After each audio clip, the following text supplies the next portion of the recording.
Kavita Menon has written to us from Bangalore. She wants to start an SIP with an amount of about 1,000 rupees a month and would like to know the best available option. Alright, so SIP basically, Kavita, there isn't an option.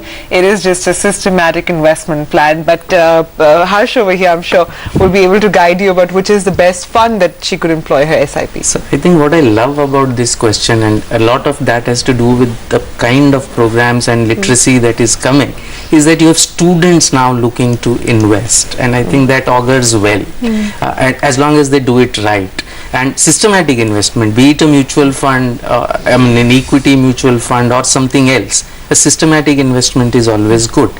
I think as far as Kavita is concerned, I think the key is, if you are wanting equity, and I think that's what she is wanting, one thing that she has to decide is how long is she going to be able to continue that investment, because there would be gaps in her earning or pocket money from wherever this SIP is coming.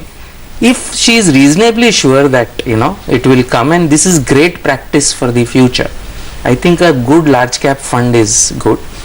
Any good large cap fund, ICICI PruFocus Blue Chip, you can have UTI Opportunities Fund.